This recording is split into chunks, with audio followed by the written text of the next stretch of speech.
Motion blur is one of those really cool effects. It can either make or break your scene. Used wisely, it can really enhance to the sense of speed and that type of thing.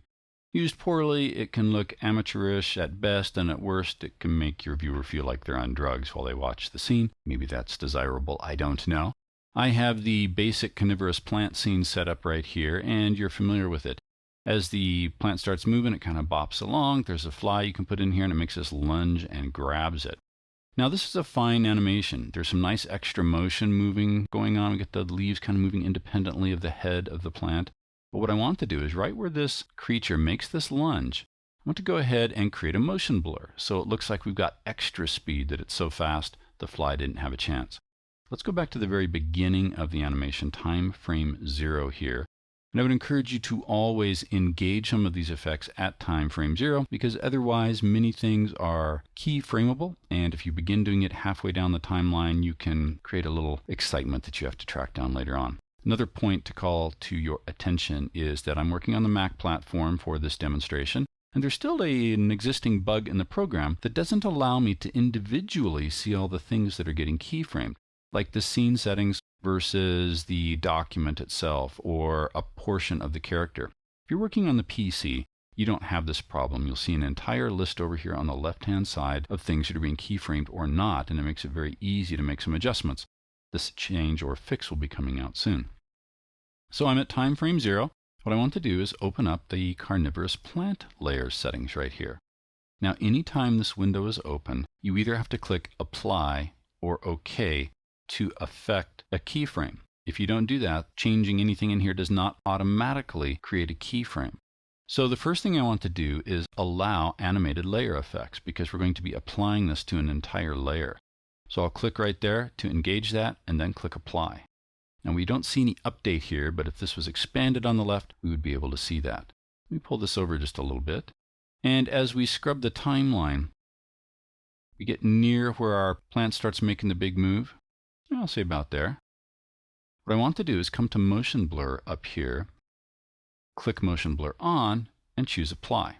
Now a keyframe just got added right down here, which is perfect.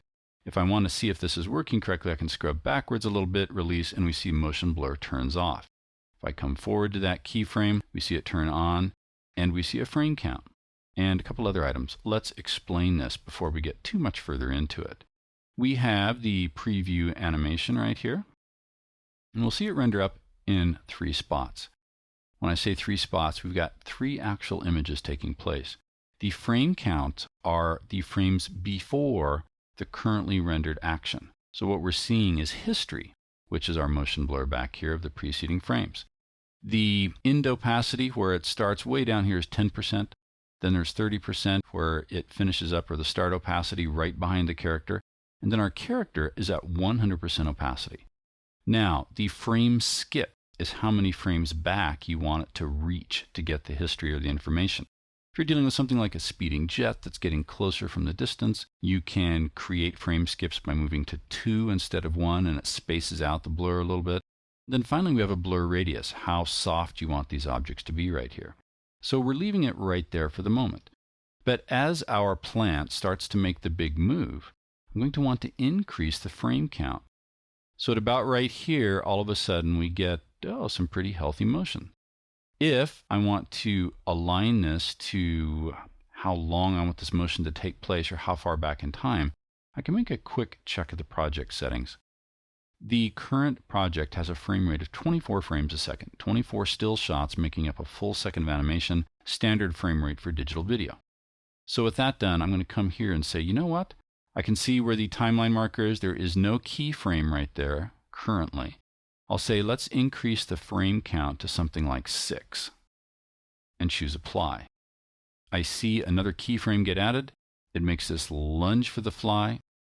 Back right up here as it's recovering. I like to move to an area where there's not a keyframe if I can, to make sure one gets created.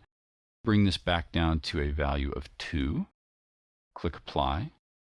Keyframe's been added. Step forward just a few frames, and then I simply want to turn this off. And click Apply. Let's see if this is working the way we want it to.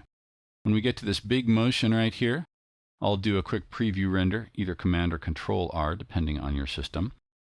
Now we're seeing multiple frames get added to our character right here as it renders up, and it has gone ahead and created a tweener between those so we get some nice motion.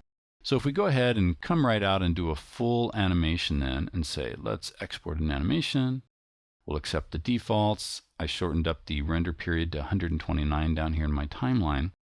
Choose OK. We'll just say Untitled Movie into our current working folder. It thinks about it, and we see the magic start to happen.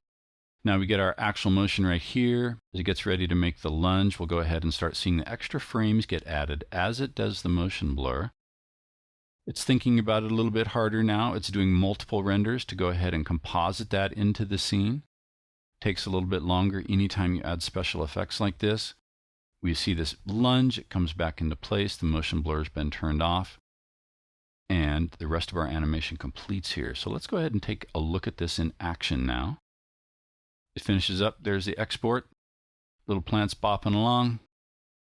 There, it makes that nice grab. There is a perfect example of working with motion blur in action.